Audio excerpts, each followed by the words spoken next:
நான் ஹோலி ரெடிமஸ் பிரைமரி ஸ்கூல்ல படிக்கிறேன். என்னோட பேரு பாவனா. அப்துல் கலாம் ஐயாவை பத்தி தெரியாதவங்க இங்க யாருமே இருக்க முடியாது. அந்த அளவுக்கு நம்ம மனம் கவர்ந்த ஒப்பற்ற தலைவர் அவர். என்னடா அப்துல் கலாம் ஐயாவை பத்தி பேசுறேன்னு பாக்குறீங்க. நான் இன்னைக்கு அப்துல் கலாம் ஐயாவோட பொன்மொழிகள் தான் சொல்ல போறேன். கனவு காணுங்கள், ஆனால் கனவு என்பது நீ தூக்கத்தில் காண்பதல்ல, உன்னை தூங்க விடாமல் செய்வதே கனவு. பிரச்சனைகள் வாழ்க்கையின் ஒரு பகுதி, துன்பமே வெற்றியின் சாராம்சம். வெற்றி பெற வேண்டும் என்ற பதற்றம் இல்லாமல் இருப்பதுதான் வெற்றி பெறுவதற்கான ஒரு சிறந்த வழி.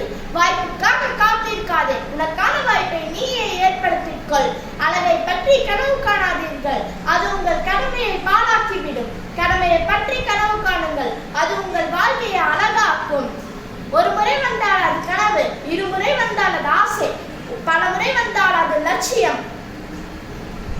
கஷ்டம் வரும்போது கண்ணை மூடாதே, அது உன்னை கொன்றுவிடும். கண்ணை திறந்து பார், நீ அதை வென்று விடலாம். நமது பிறப்பு ஒரு சம்பவமாக இருக்கலாம், ஆனால் நமது இறப்பு ஒரு சரித்திரமாக இருக்க வேண்டும். சிக்கல்களை எதிர்கொள்ளும் போது கூடவே பல திறமைகளும் வெளிப்படுகின்றன. அற்ப சந்தோஷங்களுக்காக ஓடுவதை விட உயர்ந்த லட்சியங்களுக்காக பாடுபடுவது சால சிறந்தது.